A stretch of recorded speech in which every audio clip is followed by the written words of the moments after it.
Hello everyone, welcome back to my channel Mathopedia. और जैसे कि आप टाइटल देख के समझ गए हैं, आज की वीडियो के अंदर डिस्कस होने वाले हैं टोपोलॉजी ऑफ रियल नंबर्स के इम्पॉर्टेंट क्वेश्चंस। जीजेयू यूनिवर्सिटी के अंदर ये सब्जेक्ट अलग से है और बाकी यूनिवर्सिटीज़ के कंपैरेटिवली एमडीयू केयू के अंदर ये सीक्वेंस सीरीज नाम की बुक के अंदर चैप्टर नंबर 1 है। और वहाँ भी है चैप्टर 1, बट उसमें रिमान और फोरियर के चैप्टर्स भी हैं थर्ड और फोर्थ सेक्शन के अंदर, जबकि एमडीयू के यू के अंदर रिमान और फोरियर का chapter real and complex 6 semester में आता है और रिमान का चैप्टर रियल के अंदर आता है 5th सेमेस्टर के अंदर, that is chapter 1 of real analysis. ठीक है, तो हैं ये सभी रियल का ही पार्ट, वो डिपेंड है कि किस तरीके से आए हुए हैं, लेकिन जो अंदर का कंटेंट है वो सेम है, क्योंकि बुक्स दोनों ही जीवन सेंस पब्लिकेशंस के। तो अगर आपकी बुक जीवन सेंस पब्लिकेशन की है और चैप्टर का नाम टोपोलॉजी ऑफ रियल नंबर है, तो ये वीडियो आपके लिए सूटेबल है। ठीक है, बाकी भी जो यूनिवर्सिटीज़ के बच्चे देख रहे हैं वो एक बार कमेंट्स के अंदर बता दें कि आपकी यूनिवर्सिटी का नाम या फिर कॉलेज का नाम, ठीक है, विद किस बुक के अंदर, ये कौन से सेमेस्टर के अंदर चैप्टर है, सो डैट आगे आने वाले जो बच्चे हैं, जो बच्चे देख रहे हैं इन वीडियोस को, उनको उन कमेंट्स के थ्रू हेल्प मिल जाए। ठीक है, तो चलिए स्टार्ट करते हैं। इस वीडियो के अंदर हम डिस्कस करने वाले हैं इसके इम्पॉर्टेंट क्वेश्चंस। ठीक है, टोपोलॉजी ऑफ रियल नंबर्स काफ़ी इंटरेस्टिंग और काफ़ी इंपॉर्टेंट चैप्टर है CSIR नेट और IIT JAM point of view, यानी कि कोई भी आप आगे कॉम्पिटिटिव एग्जाम देंगे रिलेटेड टू मैथमेटिक्स, तो उसके अंदर ये चैप्टर काफ़ी इंपॉर्टेंट है। एक तरीके से बेसिक है ये चैप्टर रियल एनालिसिस का। ठीक है, तो बाउंडेड सेट ये सब कुछ बिल्कुल लोअर बाउंड अपर बाउंड ये आगे बहुत काम आएंगे आपके, तो इस चैप्टर को आपने पूरा अच्छे से करना है। बट अभी अगर आपका एग्जाम है तो आपको कौन सी थ्योरम्स हैं, कौन से क्वेश्चंस हैं जो अच्छे से करने हैं, मैं वो बताऊंगी। ठीक है, स्टार्टिंग में तो देखिए थ्योरी है, ऐसा सच कुछ नहीं है जिसमें से आपका लॉन्ग क्वेश्चन बने। ठीक है, उसके बाद यहाँ पर देखो ये जो हमारे पास थ्योरम है ना, uniqueness of supremum, least upper bound of a set if it exist it is unique. ठीक है, तो हमारे पास ऐसे ही ग्रेटेस्ट मेंबर ऑफ सेट है, ये जो दोनों हैं, इन दोनों में से कोई एक क्वेश्चन 2 मार्क्स के अंदर आ जाता है, यानी कि शॉर्ट क्वेश्चंस के अंदर ये थ्योरम आ जाती है, but as such long questions के अंदर ये वाली थ्योरम नहीं देखी गई। ऐसे ही यहाँ पर देखो greatest lower bound of a set if it exist it's unique. ठीक है, जब भी इस तरीके के आपके पास क्वेश्चंस आते हैं तो आप दो लेकर चलते हो, जैसे यहाँ पर ग्रेटेस्ट लोअर बाउंड की बात है तो एल और एल डैश आप दो ग्रेटेस्ट लोअर बाउंड लेकर चलोगे और बाद में ये दिखा दोगे कि वो दोनों अलग अलग नहीं एक ही है।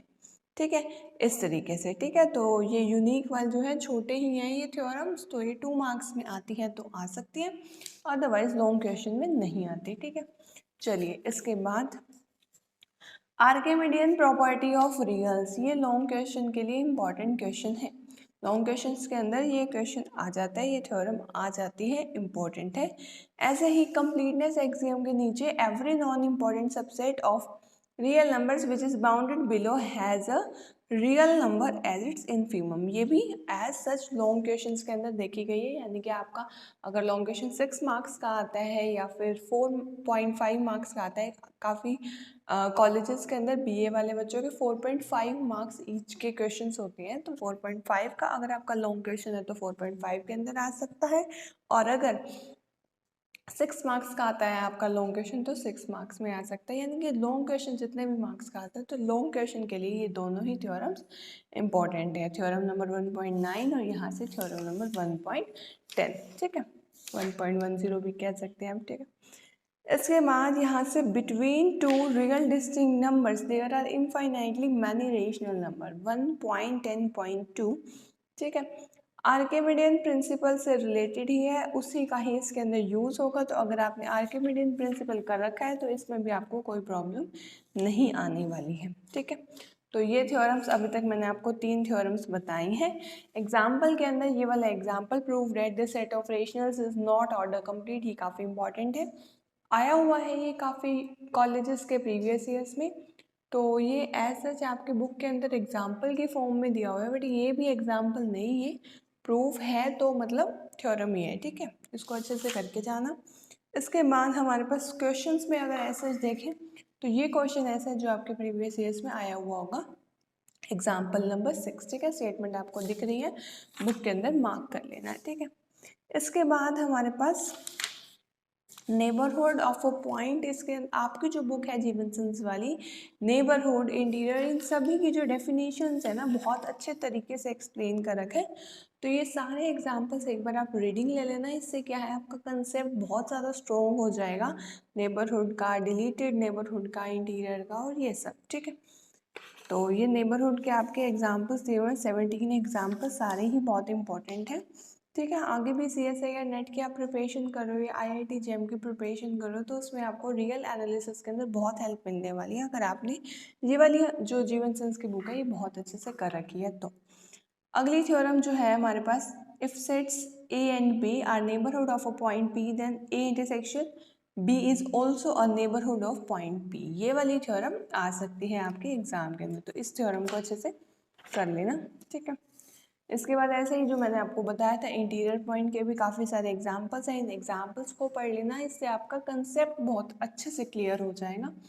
ओपन सेट को पढ़ लेना, इसके एग्जाम्पल देखो, as such open set, interior, what is open set, what is interior point, ये 2 मार्क्स के अंदर क्वेश्चन इंपॉर्टेंट है बट लॉन्ग क्वेश्चन के अंदर ये कभी नहीं आता। बट अगर आपने इसके सारे एग्जाम्पल्स पढ़ रखे होंगे तो आपको कंसेप्ट बहुत क्लियर हो जाएगा और जितनी भी इसकी थ्योरम्स हैं वो अच्छे से आ जाएंगी, ठीक है। 2 मार्क्स के अंदर ऐसे भी आ जाता है जैसे कि इंटीरियर पॉइंट पूछ लिया या फिर कोई सेट दे दिया उसका इंटीरियर पॉइंट निकालना है आपको, ठीक है। इस तरीके से यहाँ पर अब आप देखेंगे थ्योरम नंबर 1.17.1 और 1.17.2 ये दोनों इम्पॉर्टेंट है, ठीक है। 1.17.1 और 1.17.2 एक यूनियन की है और एक इंटरसेक्शन की है। तो इसके अंदर क्या है, आपको क्या पता लगेगा कि ओपन सेट, अगर आप arbitrary family of open sets का यूनियन कर रहे हो तो ओपन सेट आएगा, यानी कि यूनियन के केस में अगर आप ओपन सेट की बात करें तो आर्बिट्ररी यूनियन लो या फाइनाइट यूनियन लो ओपन सेट ही आता है। बट इंटरसेक्शन के केस में, आर्बिट्ररी के केस में हो भी सकता है कि आपका ओपन सेट ना आए, बट फाइनाइट के केस में ओपन सेट का इंटरसेक्शन ओपन ही आता है, ठीक है। यहाँ पर आपको एक एग्जाम्पल भी मिल जाएगा, the intersection of arbitrary family of open sets may not be an open set, इसका एक एग्जाम्पल, और ये एग्जाम्पल काफ़ी इंपॉर्टेंट है। कई बार जो आपका थ्योरम है वो स्टेटमेंट ऐसे ही आ जाती है कि साथ में आपको ये एग्जाम्पल भी लिखना पड़ता है, तो ये दोनों ही थ्योरम्स आपके एग्जाम पॉइंट ऑफ व्यू से इम्पॉर्टेंट है। इसके बाद ये दोनों थ्योरम्स, थ्योरम 1.17.3 और 1.17.4 सॉरी, ठीक है, वो दोनों। इसके बाद ये थ्योरम इतनी नहीं देखी गई है प्रीवियस ईयर्स के अंदर, बट अगर आपके प्रीवियस ईयर्स में आई हुई है पहले तो ये 2 मार्क्स के अंदर आएगी, ऐसा लॉन्ग क्वेश्चन के अंदर नहीं आती होती, ठीक है। ये सारे अगर आप बिल्कुल एग्ज़ाम के पास है तब तो अब तक आप पढ़ चुके होंगे, अगर आपने अभी सेमेस्टर स्टार्ट ही हुआ है तो जस्ट आपको क्या करना है, इसकी रीडिंग ले लेनी है, ठीक है। इसके बाद क्लोज सेट के भी काफ़ी एग्जाम्पल्स हैं, ठीक है। इसके बाद हमारे पास ये दोनों थ्योरम काफ़ी इंपॉर्टेंट है, इवन ये वाली भी कर लेना, ठीक है। थ्योरम 1.19.1 यहाँ पर आपको स्टेटमेंट दिख रही होगी, इसे करना है आपको। 1.19.2 को करना है।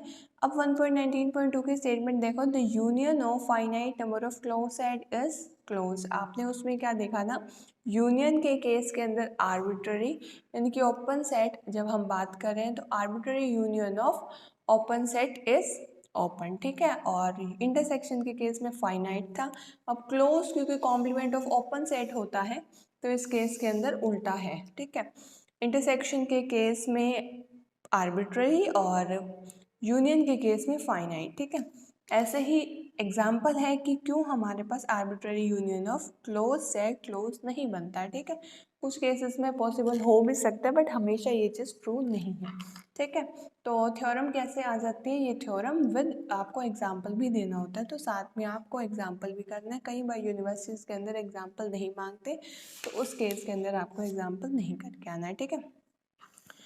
इसके बाद हमारे पास इसके एग्जाम्पल्स तो ऐसा जितने इम्पोर्टेंट नहीं है, ये वाला जो एग्जाम्पल है कई बार आ जाता है आपके एग्जाम के अंदर, let A and B be 2 subsets of R show that A intersection B का interior is equal to A interior intersection B interior, ठीक है।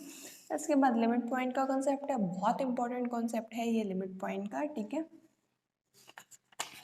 बहुत अच्छे से पढ़ने हैं आपको इसके सारे examples, limit point, derive set, ये सब आपको आगे टोपोलॉजी में भी काम आएंगे ये सारे topics. Closure of a set, ठीक है। क्लोजर क्या होता है, A union derive set of A. तो पहले आपको ये आपने क्लोज सेट पढ़ा क्या होता है, फिर आपने डिराइव सेट और A union D of A is equal to A closure. और क्लोज सेट का क्लोजर हमेशा इटसेल्फ आता है, यानी कि वो सेट खुद ही आ जाएगा, ठीक है। जितने भी एग्जाम्पल्स हैं ये आपको ट्राई करने हैं, बट एग्जाम के अंदर ऐसा ये इम्पॉर्टेंट नहीं है, ठीक है।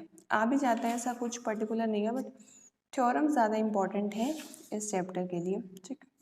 इसके बाद आपको करके जानी है बहुत अच्छे से थ्योरम 1.22, देन थ्योरम 1.22.4। और इस थ्योरम के अंदर से कई बार कंप्लीट नहीं आती, सिर्फ फर्स्ट और सेकंड पार्ट आ जाते हैं, ठीक है। तो आपको थ्योरम नंबर 1.22.2 के फर्स्ट और सेकंड पार्ट करके जाने हैं बहुत अच्छे तरीके से। और ये बोल्ज़ेनो-वीयर्स्ट्रास थ्योरम तो है ही बहुत इंपॉर्टेंट, ठीक है। Every infinite bounded subset of real numbers has a limit point, ठीक है। इसके बाद इंपॉर्टेंट कौन सी आपकी, the derived set of any set is close set, ठीक है। आपको प्रूव करना है कि डिराइव्ड सेट आपका क्लोज सेट होगा।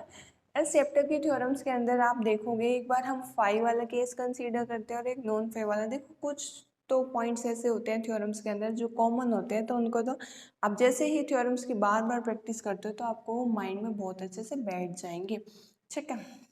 नेक्स्ट है, prove that the supremum of a non-empty bounded set is either the greatest number of the set or is a limit point of the set, ठीक है। ये theorem करके जानी है आपको। इसके बाद आपको करके जाना है ये closure of a set is close set, ठीक है। इस थ्योरम को करना है आपको। ये वाली थ्योरम आपकी लॉन्ग क्वेश्चंस में नहीं आती, अगर आएगी तो 2 पार्ट्स में आएगी, ठीक है। इसके साथ एक छोटी थ्योरम और भी आएगी, बट हाँ ये वाली इंपॉर्टेंट है। इसके बाद देखो ये वाली 2 मार्क्स के लिए इम्पॉर्टेंट है, दोनों स्टेटमेंट आपको दिख रही होगी, मार्क कर लेना अपनी बुक के अंदर। इसके 5 पार्ट्स हैं, पांचों तो नहीं आते हैं आपके पास। जब भी ये लॉन्ग क्वेश्चन के अंदर क्वेश्चन आए 2 या 3 पार्ट्स आ जाते हैं। फर्स्ट पार्ट इतना इम्पोर्टेंट नहीं है, बाकी चारों पार्ट इस थ्योरम के इम्पोर्टेंट हैं, ठीक है। तो कर लेना इसको। इसके बाद ये वाली एक बार रीडिंग ज़रूर लेके जाना, बट एज यूजुअल इतनी नहीं देखी गई, बट अगर आपके प्रीवियस ईयर्स पे हैं 3 या 4 साल के पेपर्स आपके पास होने चाहिए, अगर उनमें आई हुई है तो आ सकती है। अदरवाइज बाकी थ्योरम्स के कंपैरेटिवली इसके आने के चांसेस बहुत ही ज़्यादा कम है, क्योंकि ऑलरेडी इस चैप्टर के अंदर इससे ज़्यादा इंपॉर्टेंट बहुत सारी थ्योरम्स हैं, ठीक है। बट आपका अगर ऑनलाइन एग्ज़ाम है या ऐसा कुछ है कि टीचर ने सोच ही रखा है कि मुश्किल बनाना है, तो आ सकती है, आप कुछ ऐसा मना नहीं कर सकते। ये क्वेश्चन ज़रूर कर जाना, ठीक है। इम्पॉर्टेंट है ये क्वेश्चन, 2 मार्क्स के लिए ये वाला क्वेश्चन, ठीक है। इसके बाद compact set, cover and open cover. इसको आपको देखो टॉपिक्स तो सारे ही पढ़ के जाने हैं, ऐसा आपको कुछ नहीं करना कि आपने जस्ट रीडिंग ले ली हो, थ्योरम की स्टेटमेंट की और आगे आपने कुछ भी ना किया हो। मतलब कि थ्योरम की स्टेटमेंट तो आपको सबकी ही पढ़नी है। थ्योरम इम्पॉर्टेंट है तो उसको अंदर जो भी मतलब उसका प्रूफ है वो उसको 4 से 5 बार एटलीस्ट आपको प्रैक्टिस करनी है। अदरवाइज आपको क्या करना है, थ्योरम की स्टेटमेंट पढ़नी है विद उसकी जो प्रूफ है उसको एक बार तो एटलीस्ट रीडिंग लेना ही लेना है, चाहे वो इम्पोर्टेंट है चाहे वो नहीं है, क्योंकि ये पूरी की पूरी बुक आपकी इम्पोर्टेंट है, एज इट इज़ आपकी आगे काम आएगी, ठीक है। ओपन कवर क्या होता है, सब कवर क्या होता है, हेन बोरल प्रॉपर्टी क्या होती है, ये सब कुछ आपको पता होना चाहिए। और ये हेन बोरल थ्योरम बहुत इंपॉर्टेंट है एग्जाम पॉइंट ऑफ व्यू से, इसे आपको करके जाना है। लेमा ये स्टेटमेंट है, ये स्टेटमेंट थ्योरम की है, और इस थ्योरम को प्रूव करने के लिए आपको एक लेमा प्रूफ करना है। तो पूरा का पूरा ये प्रूफ का ये इस लेमा का प्रूफ है, देन थ्योरम का प्रूफ है, तो ये पूरा ही आ जाता है लॉन्ग क्वेश्चन के अंदर, तो आप देख लेना, ठीक है। ऐसे ही कन्वर्स भी इसका इंपॉर्टेंट है, क्योंकि देखो इस वाली एक्सरसाइज में तो ऐसा कुछ है ही नहीं, हेन बोरल थ्योरम है और उसका कन्वर्स है, ठीक है। तो आपको ये चीज़ अच्छे से करके जानी है। एग्जाम्पल्स इसका एज सच कोई इंपॉर्टेंट नहीं आएगा, तो ये वाला 2 मार्क्स में आ जाता है। बट ये दोनों थ्योरम, सिंपल थ्योरम और उसका कन्वर्स दोनों ही इंपॉर्टेंट है, तो ये आपको अच्छे से करना है। ठीक है, तो इस वीडियो के अंदर हमने डिस्कस किया टोपोलॉजी ऑफ रियल नंबर्स के इंपॉर्टेंट क्वेश्चन। आई होप आपको ये अच्छे से क्लियर हो गया हो। Thank you so much for watching my videos and giving me a lot of support. अगर आपको वीडियो का कंटेंट यूजफुल लगा हो तो इसे अपने क्लास ग्रुप्स के साथ और फ्रेंड्स के साथ शेयर कीजिए। Have a nice day.